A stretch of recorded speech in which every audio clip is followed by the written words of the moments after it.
Hello students, आज हम करने वाले हैं क्लास 10 का चैप्टर 10 सर्कल्स की एक्सरसाइज 10.2 का क्वेश्चन नंबर आज हम करेंगे 10 और 9 और 10 करेंगे। ठीक है, इससे पहले मैंने सारे क्वेश्चन सॉल्व कर दिए हैं, सबकी प्लेलिस्ट बनी हुई है तो वहाँ से आप चेकआउट कर सकते हैं। तो हम पढ़ते हैं पहले क्वेश्चन नंबर 9। यहाँ पे दे रखा है इन फिगर 10.13, ये हमारी फिगर 10.13 दे रखी है। यहाँ पर X Y and X dash Y, ये हमारा है एक्स वाई और ये हमारा X dash Y dash are two parallel tangent. ये दोनों के दोनों टेंजेंट कैसे हैं? पैरेलल हैं। ठीक है, to a circle with centre O, और सर्कल का सेंटर दे रखा है O, and another tangent A B, एक और टेंजेंट दे दिया। एक टेंजेंट तो दे रखा है एक्स डैश वाई डैश, एक दे रखा है एक्स वाई और एक और टेंजेंट दे दिया यहाँ पर ए बी। ठीक है, with point of contact C, इसका पॉइंट ऑफ कॉन्टैक्ट सी है। ठीक है, इंटरसेक्टिंग एक्स वाई को इंटरसेक्ट कर रहा है एट ए, ये रहा हमारा A, and X dash Y dash को जो इंटरसेक्ट कर रहा है बी पॉइंट पे। Prove that angle A O B मतलब ये वाला एंगल हमें फाइंड आउट करना है 90 डिग्री। ठीक है, बहुत ही इंपॉर्टेंट क्वेश्चन है, कई बार ये बोर्ड में पूछा गया है, मतलब ये एक्सरसाइज में बहुत इंपॉर्टेंट क्वेश्चन दे रखे हैं। चलो शुरुआत करते हैं। सबसे पहला काम हमें क्या करना है, जो हमें दे रखा है पहले हम उसको लिख लेते हैं। तो एक तो हमें यहाँ पर टेंजेंट दे रखे हैं, तो मैं यहाँ से शुरू करती हूँ आपको। ये जो हमारा एक्स वाई है, इस पर हमें टेंजेंट क्या बताया गया है, ये एक्सटर्नल पॉइंट ए है। एक्सटर्नल पॉइंट क्या है? ए, और एक टेंजेंट हो गया ए पी और एक हो गया ए सी। ये दोनों तो कैसे होंगे? ये दोनों इक्वल होंगे। इक्वल क्यों होंगे? कि एक ही एक्सटर्नल पॉइंट से दोनों टेंजेंट जा रहे हैं। ठीक है, फिर हम बात करते हैं इसकी। तो ये हमारा जो है यहाँ पर टेंजेंट बी सी और बी क्यू भी कैसे होंगे? दोनों इक्वल होंगे। क्यों इक्वल होंगे? क्योंकि ये भी एक्सटर्नल पॉइंट बी से दोनों के दोनों जा रहे हैं। बात समझ में आ गई? सबसे पहला काम जो हमें करना है, यहाँ पे जो पॉइंट ऑफ कॉन्टैक्ट दे रखा है सी, इससे हम एक लाइन बना देते हैं, इसको ज्वाइन कर देते हैं सेंटर से। यहाँ पर हम एक लाइन बनाते हैं पॉइंट ऑफ कांटेक्ट पे। ठीक है, हो गया काम। अब हम देखो यहाँ पर जो है हमारी फिगर, एक तो ये बन गया, ठीक है, ये दोनों बन गए ट्रायंगल, और नीचे देखो तो ये दोनों ट्रायंगल बन गए। तो अब मैं शुरुआत करती हूँ क्वेश्चन की। तो सबसे पहले लिखेंगे इन ट्रायंगल। ट्रायंगल का नाम क्या है? ये ले लेते हैं। एक तो हम ट्रायंगल ए ओ पी, ये वाला ट्रायंगल ले रहे हैं ए ओ पी। ठीक है, और दूसरा लेंगे ए ओ सी। बात समझ में आ रही है आपको? एक ले रहे हैं ए ओ पी और एक ले रहे हैं ए ओ सी। तो in triangle A O P and triangle A O C. ठीक है, अब देखो सबसे पहले तो जो मैंने पहले भी बोला कि P A is equal to क्या है, P A is equal to C A है ना। यहाँ पर हम लिख देते हैं, ये ऐसे भी लिख सकते हो A P is equal to A C, कोई फर्क नहीं पड़ा दोनों के। दोनों क्यों इक्वल हैं, यहाँ पर हमें रीजन देना होगा। तो हम क्या लिख देंगे, tangent from point A, external point A है, इसलिए दोनों के दोनं कैसे हैं? इक्वल हैं। ठीक है, अब बात करते हैं, हमने ये तो कर दिया। दूसरी चीज़ अब आप देखो, और क्या चीज़ हम इसमें ले सकते हैं। देखो O P is equal to O C हो जाएगा। क्यों हो जाएगा? कि ये भी रेडियस है, 90 डिग्री फॉर्म कर रहा है, और ये भी रेडियस है, ये भी क्या बनाएगा? 90 डिग्री बनाएगा। ठीक है, तो मैं यहाँ पर लिख देती हूँ O P is equal to O C. ठीक है, दोनों के दोनों क्या है हमारे? रेडाई है। ठीक है, नेक्स्ट काम हम क्या करेंगे, अब देखो इन दोनों ट्रायंगल की अगर हम बात कर रहे हैं, तो ये ओ ए तो दोनों में आ रहा है। अगर मैं ट्रायंगल ए ओ पी बोल रही हूँ तो ओ ए तो इसमें भी आ रहा है, और मैं ट्रायंगल ए ओ सी की बात कर रही हूँ तो ए ओ तो इसमें भी आ रहा है। तो दोनों में ए ओ आ रहा है, तो हम क्या लिख सकते हैं, ओ ए इज इक्वल टू ओ ए। दोनों में क्या हो गया? ये कॉमन हो गया। ठीक है, हमें किन्हीं भी दो ट्रायंगल को अगर कॉन्ग्रुएंट प्रूव करना है तो हमें तीन चीज़ चाहिए, जो तीनों चीज़ हमें मिल चुकी हैं। क्या क्या बताया मैंने? A P equals to A सी। क्यों इक्वल है? क्योंकि tangent from the external point A, और वो दोनों कैसे होंगे? इक्वल होंगे। फिर मैंने तुम्हें बोला कि O P is equal to O C. क्यों दोनों इक्वल हैं? क्योंकि दोनों के दोनों रेडियस हैं एक ही सर्कल के। ठीक है, फिर मैंने बोला ओ ए इज इक्वल टू ओ ए, क्योंकि दोनों ट्राइंगल में ओ ए क्या है? कॉमन है। अब हम क्या लिख देंगे, triangle AOP congruent to triangle AOC, reason भी देंगे by SSS।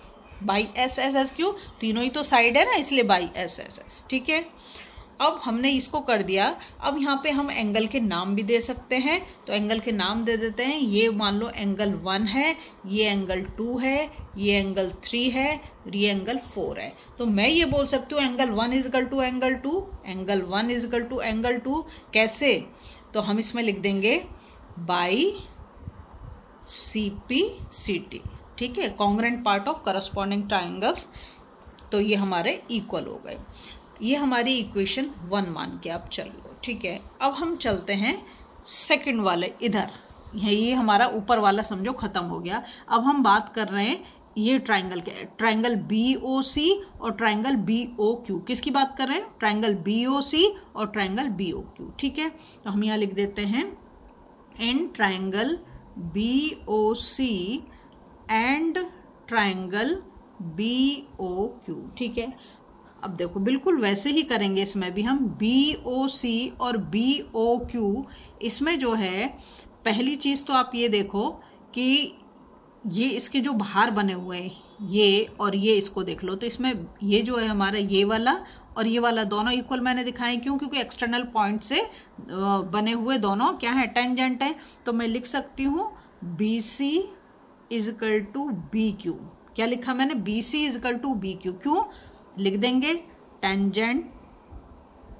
Tangents from point B से बने हुए दोनों टेंजेंट है, तो दोनों की लेंथ कैसी होगी? इक्वल होगी। एक चीज हो गई।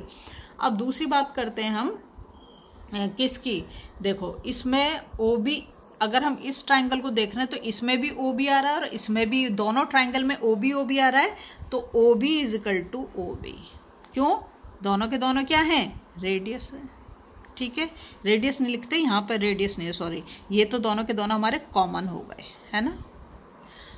अब हम बात करते हैं रेडियस की। तो इस वाले ट्रायंगल में अगर आप देखो तो OC क्या है? एक रेडियस है, और OQ क्या है? वो भी तो एक रेडियस है, सेंटर से आ रहा है हमारा। तो हम लिख देंगे OC इजकल टू, या इसको कर दो तुम OQ इजकल टू OC। ठीक है, OQ ये रहा और OC हमारा ये रहा। दोनों के दोनों क्या हैं? सेम है। क्यों सेम है? क्योंकि एक ही ट्राइंगल के दोनों रेडियस हैं। ठीक है, तो अब यहाँ पर भी हमें 3 चीज़ मिल गई। अगर हमें 3 चीज़ मिल जा रही है तो हम क्या लिख देंगे कि triangle BOC congruent to triangle BOQ by कैसे? SSS। ठीक है, SSS क्राइटेरिया से दोनों इक्वल हो गए। मेरे को यहाँ पे नहीं, यहाँ पे लगाना चाहिए। ठीक है, ये हो गया। अब इसमें भी हम बोल सकते हैं एंगल 3 इजकल टू एंगल 4। कैसे? एंगल 3 इजकल टू एंगल 4 कैसे? By CPCT। ठीक है, हो गया। अब देखो, अब हम बात करते हैं AB की। अब हम बात करते हैं AB की। AB की बात क्यों करेंगे कि ये भी तो एक टेंजेंट है ना। अब देखो, अगर हम इसकी बात करें PQ क्या हो गया? डायमीटर हो गया, है ना। और यहाँ पर देखो, अगर मैं इन चारों एंगल को ऐड कर दूँ, क्योंकि मुझे दिखाना क्या है? AOB फाइंड आउट करना है। तो अगर मैं इन चारों एंगल को ऐड करूँ तो क्या बन जाएगा हमारा? 180 डिग्री की स्ट्रेट लाइन बन रही है। तो मैं यहाँ पर वही करती हूँ। ये हमारी इक्वेशन 2 हो गई। ठीक है, ये इक्वेशन 1 है, ये इक्वेशन 2 है। तो अब हम क्या कर रहे हैं?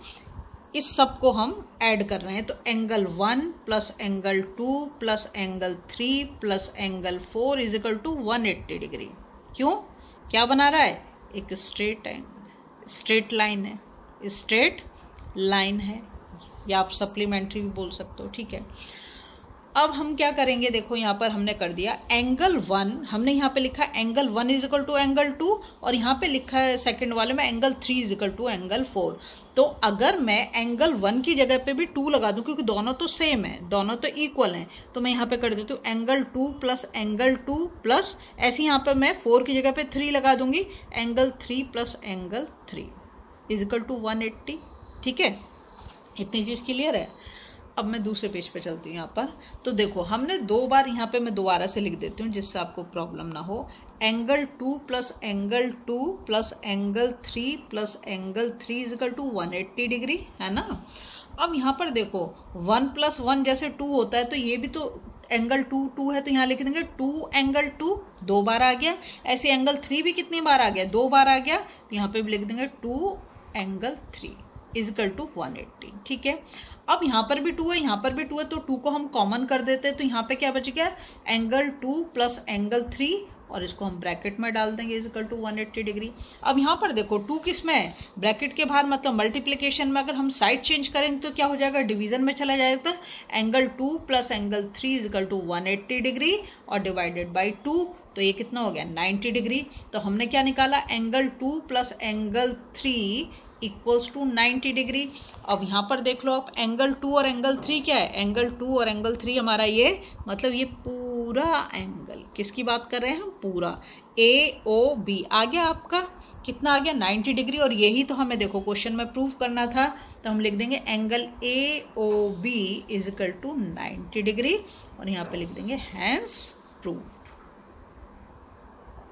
देखो क्वेश्चन बड़ा जरूर है लेकिन मुश्किल बिल्कुल भी नहीं, अगर थोड़े से स्टेप आप समझ लो। क्या समझना है, देखो यहाँ से सबसे पहले कंस्ट्रक्शन कर दो OC आपने कंस्ट्रक्शन कर दिया, तो ऊपर के ये 2 ट्राइंगल हो गए आपके, ठीक है। 2 ट्राइंगल में आपको क्या दिखाई दे रहा है, ये दोनों टेंजेंट हैं, तो ये तो इक्वल होंगे क्योंकि एक ही एक्सटर्नल पॉइंट से जा रहे हैं। और दूसरा ये भी रेडियस, तो ये दोनों भी इक्वल होंगे, एक ही सर्कल की रेडियस है। और तीसरा क्या दिखाई दे रहा है आपको, OA कॉमन है। फिर बिल्कुल सेम थिंग आपको यहाँ पर करनी है, इसको कर दिया, उसके बाद इन सारे एंगल को हम ऐड कर देंगे, ऐड करके हमें क्या निकाल देंगे, 180 हमारा ये आ गया, ठीक है। क्योंकि ये 1 एंगल 2 के बराबर और एंगल 3 4 के बराबर है, तो इनको 2 बार लिख देंगे और 2 से डिवाइड कर देंगे, तो हमारा आंसर निकल जाएगा। अब हम जाते हैं क्वेश्चन नंबर 10 पर।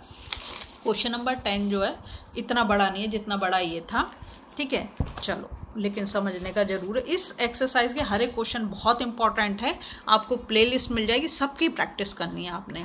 क्वेश्चन नंबर 10 में दे रखा है, prove that the angle between 2 tangents drawn from an external point to a circle is supplementary to the angle subtended by the line segment joining the point of contact at the centre. देखो क्या बोल रहा है, यहाँ पर भी हमसे prove करवा रहा है। वो हमसे कह रहा है कि ये 2 टेंजेंट हैं, ठीक है। टेंजेंट का नाम मैं यहाँ पर दे देती हूँ, ये तो हमारा सेंटर है, इसको मैं O नाम दे रही हूँ। और मान लेते हैं कि ये हमारा A पॉइंट है और ये हमारा P, ये पॉइंट ऑफ कॉन्टैक्ट है, ये भी Q, ये भी पॉइंट ऑफ कॉन्टैक्ट है, ठीक है। तो हमसे बोल रहा है कि 2 टेंजेंट ड्रॉन कर रहे हैं किससे, सर्कल के एक्सटीरियर पॉइंट से, तो A हमारा एक्सटीरियर पॉइंट हो गया और ये दोनों हमने टेंजेंट ड्रॉन कर दिए, ठीक है। Point circle is supplementary to the angle subtended by the line segment joining the point of contact, ठीक है। तो पॉइंट ऑफ कॉन्टैक्ट दोनों को हम ज्वाइन कर देते हैं, ये कर दिया हमने सेंटर से, इसको भी ज्वाइन और इसको भी हम ज्वाइन कर देते हैं पॉइंट ऑफ कॉन्टैक्ट से, ठीक है। दोनों हमने ज्वाइन कर दिए। हमें जो बताना है ना, मतलब ये वाला एंगल और ये वाला एंगल दोनों का सम जो है 180 है, क्योंकि सप्लीमेंट्री बोला, तो सप्लीमेंट्री का मतलब क्या है कि दोनों का सम कितना आना चाहिए, 180 आना चाहिए, पहली चीज़, ठीक है।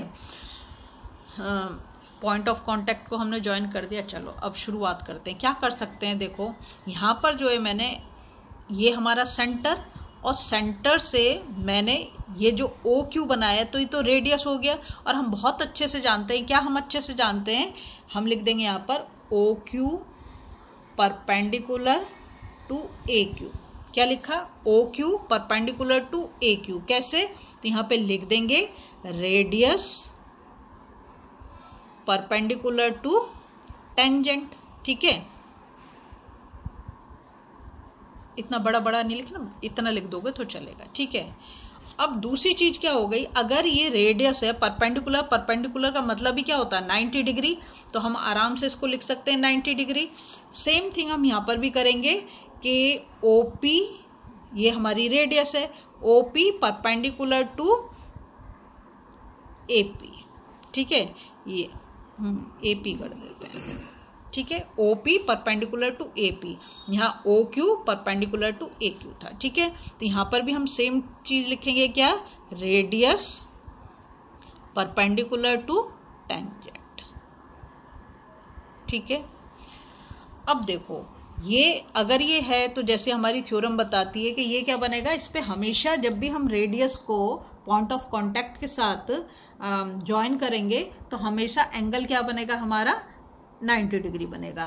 तो हम ऐसे लिख सकते हैं angle A Q O is equal to 90 degree, है ना। और यहाँ पे लिख देते हैं angle A P O, angle A P O is equal to 90 degree, क्योंकि ये परपेंडिकुलर है दोनों के दोनों। ठीक है, तो हमें ये दोनों तो एंगल मिल गए, ये भी हमें मिल गया 90 डिग्री और ये भी 90 डिग्री। अब बात करते हैं हम ए और ओ जो हमें सप्लीमेंट्री प्रूव करना है। तो इसको मैं मान लेती हूँ ये हमारा एंगल एक्स है और ये हमारा एंगल वाई है। ठीक है, इसको मैंने मान लिया। ठीक, अब हम क्या करेंगे, देखो एक क्वाड्रिलेटरल आपको नजर आ रहा है यहाँ पर। तो क्वाड्रिलेटरल के जो इंटरनल एंगल का सम होता है वो कितना होता है, 360 होता है हमेशा।